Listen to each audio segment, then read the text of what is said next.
Hello friends, welcome to my channel. ఈరోజు మీకు lining blouse cutting అనేది చూపించబోతున్నాను. ఫస్ట్ మనము లైనింగ్ క్లాత్ని తీసుకుని దాన్ని ఫోల్డింగ్ సైడ్ మన పక్కకు ఉండేలా పెట్టుకుని దాన్ని ఎలాంటి మడతలు లేకుండా నీట్గా మడుచుకోవాలి. ఇలాగ మడుచుకొని నీట్గా మడతలు లేకుండా పెట్టుకోవాలి. మనము టైం ఉంటే కనుక ఒకసారి కానీ దాన్ని అలిచామంటే నీళ్ళల్లో ఆ మడతలు అనేవి ఉండవు. నాకు టైం లేకుండా మడత అలచలేదు. తర్వాత మనము ఏదైతే ఆది బ్లౌజ్ తీసుకుంటామో దాన్ని రివర్స్లో ఫోల్డ్ చేసుకోవాలి. రివర్స్లో ఫోల్డ్ చేసి దాన్ని నీట్గా ఎక్కడ మడతలు లేకుండా దాన్ని మడుచుకోవాలి. ఇలాగ నీట్గా మడుచుకోవాలి. దాన్ని ఫోల్డ్ చేసుకోవాలి. రెండు సగానికి మనం పొడుగ్గా కూడా పెట్టుకోవచ్చు, కానీ ఇలా చేసుకుంటే మనకి సింపుల్గా అర్థమైపోతుంది. దానికే నేను బిగినర్స్ కోసమే చెప్తున్నాను కాబట్టి, కొత్తగా నేర్చుకునే వాళ్ళు ఈజీగా నేర్చుకునేదానికి, అందుకని నేను ఇలాగే చెప్తున్నాను. ఇప్పుడు కింద వెడల్పు ఎంత ఉందో దాన్ని కొలుచుకోవాలి. మనం టేప్ తన్నా కొలుచుకోవచ్చు, లేకపోతే అలాగే బ్లౌజ్ని పెట్టన్నా మార్క్ చేసుకోవచ్చు. ఎంత ఉందో అంతా దానికి 1 ఇంచ్ ఎక్స్ట్రా మార్క్ చేసుకోవాలి. మనకి ఇక్కడ ఖర్చుతో కూడా కలిపే పెట్టాం కాబట్టి మనం ఇక్కడే ఇంకా ఖర్చు యాడ్ చేసుకోలేదు. మనము డాట్స్ వేస్తాం కదా, ఆ డాట్స్ కోసం మాత్రం 1 ఇంచ్ ఎక్స్ట్రా మార్క్ చేసుకోవాలి. మనం కింద మడిచి కుట్టేదానికి 1 ఇంచ్ వదులుకోవాలి. 1 ఇంచ్ని మార్క్ చేసుకోవాలి.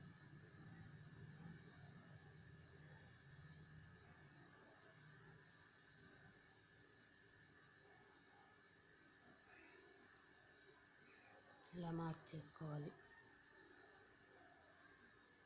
ఇప్పుడు పొడవు ఎంత ఉండేది, నెక్ పొడవు ఎంత ఉండేది చూసుకోవాలి. దానికంటే ఒక 1/2 ఇంచ్ ఎక్స్ట్రా మార్క్ చేసుకోవాలి.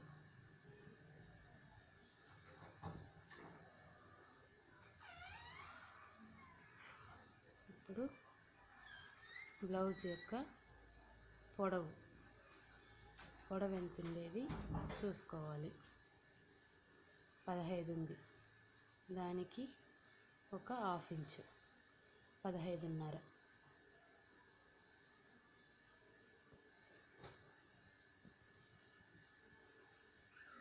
మార్క్ చేసుకోవాలి.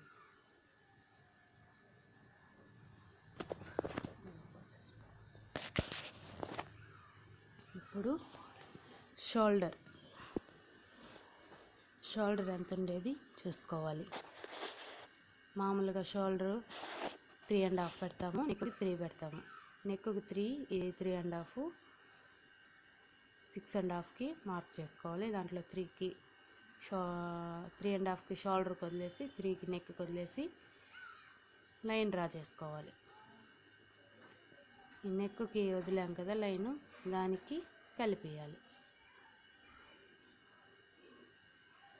ఇప్పుడు చంక పొడవును తీసుకోవాలి. చంక పొడవు ఎంత ఉండేది తీసుకోవాలి.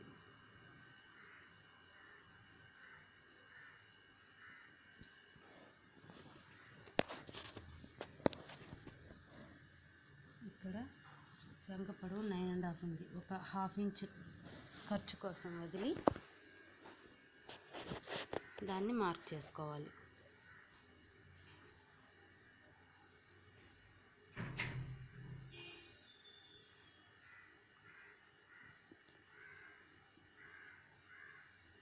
ఇప్పుడు దానికి లైన్ డ్రా చేసుకోవాలి.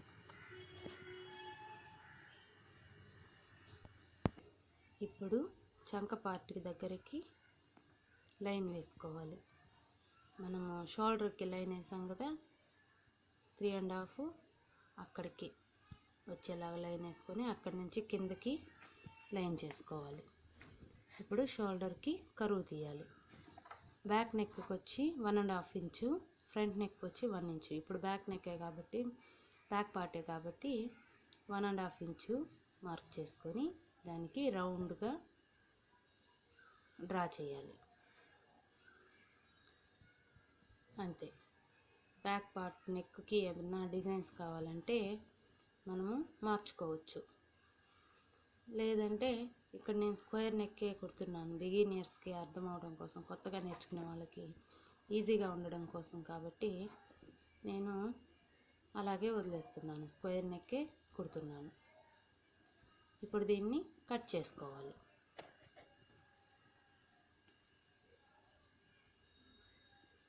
కటింగ్ అనేది నిదానంగా చేసుకోవాలి. టైలర్లకైతే చెప్పక్కర్లేదు, కానీ కొత్తగా నేర్చుకునే వాళ్ళు మాత్రం కొంచెం నిదానంగా చేసుకోండి. ఫస్ట్ మీరు బ్లౌజ్ పీసుల మీద కటింగ్లు చేయొద్దు. కటింగ్స్ అనేటివి తేడా వస్తాయి. ఫస్ట్ మీరు ఓల్డ్ క్లాతుల మీద కట్ చేసి తర్వాత ఒక 2-3 జాకెట్లు కుట్టిన తర్వాత మళ్ళీ బ్లౌజ్ పీసుల మీద కట్ చేయండి. నేను కూడా అలాగే చేశాను కాబట్టి మీకు చెప్తున్నాను. అలాగే చేస్తే మనకి ఏదైనా పొరపాట్లు ఉంటే కూడా మన బ్లౌజ్ పీస్ అనేది వేస్ట్ కాకుండా ఉంటుంది. మన ఓల్డ్ క్లాత్లు ఉంటాయి కదా, అలాంటి వాటిల్లో కట్ చేసి నేర్చుకోండి. ఫస్ట్ నేను పేపర్ మీద కట్ చేసి చూపించాను. ఫస్ట్ పేపర్ కటింగ్ నేర్చుకోండి, తర్వాత క్లాత్ మీద కట్ చేయడం నేర్చుకోండి. ఫస్ట్ మీరు క్లాత్ మీద కట్ చేస్తే మీకు సరిగ్గా రాదు. ఫస్ట్ పేపర్ కటింగ్ నేర్చుకోండి, తర్వాత క్లాత్ కటింగ్ నేర్చుకోండి, తర్వాత బ్లౌజ్ పీస్ మీద కటింగ్ అనేది చేయండి. అప్పుడు మీకు ఈజీగా వస్తుంది, కన్ఫ్యూజన్ ఉండదు. ఫస్ట్ ఎత్తడమే బ్లౌజ్ పీస్ ఎత్తుకున్నారంటే కష్టం అనిపిస్తుంది, మళ్ళీ దాని మీద ఇంట్రెస్ట్ ఉండదు. బ్యాక్ పార్ట్ అయిన తర్వాత ఫ్రంట్ పార్ట్ని కట్ చేస్తారు కొంతమంది, కానీ కొత్తగా నేర్చుకునే వాళ్ళు మాత్రం ఫ్రంట్ పార్ట్ని కట్ చేయొద్దు. మనకి హ్యాండ్స్కి సరిపోదు క్లాత్, అలా పెట్టినా సరిపోదు, ఎట్టు పెట్టినా సరిపోదు. అందువల్ల మనము చూడండి అక్కడ సరిపోలేదు. అందువల్ల మనం ఎప్పుడు కూడా బ్యాక్ పార్ట్ అవ్వడం హ్యాండ్స్ని తీసుకోవాలి. హ్యాండ్స్ని కట్ చేసిన తర్వాత మళ్ళీ ఫ్రంట్ పార్ట్ని కట్ చేయొచ్చు. హ్యాండ్స్ కోసం 4 ఫోల్డింగ్స్తో మడుచుకోవాలి. ఇప్పుడు 2 ఫోల్డింగ్స్ ఉంది కదా, దాన్ని ఇంకొక మడత వేసామంటే 4 ఫోల్డింగ్స్ వస్తుంది. ఇప్పుడు ఆది బ్లౌజ్లో హ్యాండ్ లెంత్ ఎంత ఉందో కొలుచుకోవాలి. ఆ లెంత్ 6 ఉంది. నేను ఈ బ్లౌజ్కి హ్యాండ్స్ కొంచెం షార్ట్గా పెట్టాను. ఇప్పుడు మిర్రర్ బ్లౌజ్ కాబట్టి దీనికి కొంచెం పొడవు పెట్టాలనుకుంటున్నాను. అందువల్ల ఇది కొంచెం పెంచుకుంటున్నాను, దానికంటే పెంచుకుంటున్నాను. ఫస్ట్ మనము 1 ఇంచ్కి మార్క్ చేసుకోవాలి మడిచి కుట్టేదానికి. హ్యాండ్స్కి మడిచి కుడతాం కదా, హెమ్మింగ్ అన్నా చేస్తాం, స్టిచ్చింగ్ అన్నా చేస్తాం కదా, దానికోసం 1 ఇంచ్ లేకపోతే ఒక 3/4 ఇంచు క్లాత్ లేకపోతే మార్క్ చేసుకున్న తర్వాత మనకి హ్యాండ్ ఎంత పొడవు అయితే కావాలో అంత పొడవుకి మార్కింగ్ చేసుకోవాలి. ఇప్పుడు హ్యాండ్ అలాగే పెట్టుకొని ఎంతైతే మనకి హ్యాండ్ లూజ్ ఎంత ఉందో అక్కడికి మార్క్ చేసుకోవాలి. ఎక్స్ట్రా ఎంత ఉందో ఆడికి మార్క్ చేసుకోవాలి. ఇప్పుడు మనం హ్యాండ్ని తిప్పించి మనకి కుట్టు అయితే ఎక్కడికి ఉందో అక్కడికి ఒక మార్కు. ఇప్పుడు ఎక్కడికైతే కుట్టున్నామో అదేలాగా షేప్ వచ్చేలాగా డ్రా చేసుకోవాలి. మనకి హ్యాండ్ కటింగ్కి ఏదేదో చెప్తారు, కానీ మనం ఇలా చేసుకుంటే కూడా హ్యాండ్ మనకి పర్ఫెక్ట్గానే వస్తుంది. నేను ఇలానే చేస్తాను. కొత్తగా నేర్చుకునే వాళ్ళకి కూడా ఇలాగైతేనే ఈజీగా అనిపిస్తుంది. అందుకని మీరు ఇలా ఒకసారి ట్రై చేసి చూడండి, నాకైతే పర్ఫెక్ట్గానే వస్తుంది బ్లౌజ్. ఇప్పుడు దీన్ని కట్ చేసుకోవాలి.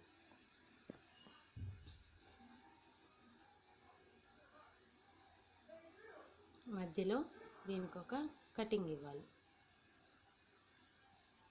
ఇప్పుడు దీన్ని పక్కన పెట్టేయాలి. ఇది కట్ చేసి ఇప్పుడు ఫ్రంట్ పార్ట్ మిగిలిన క్లాత్లో మనము ఫ్రంట్ పార్ట్ని తీసుకోవాలి. ఫ్రంట్ పార్ట్ ఇప్పుడు మనము స్ట్రైట్గా పెట్టకూడదు. ఎప్పుడు బ్లౌజ్ పీస్ని క్రాస్కి పెట్టుకొని చూసుకోవాలి. స్ట్రైట్ పెట్టామంటే మనకి బ్లౌజ్ అనేది టైట్ వచ్చేస్తుంది. దీన్నే క్రాస్ కటింగ్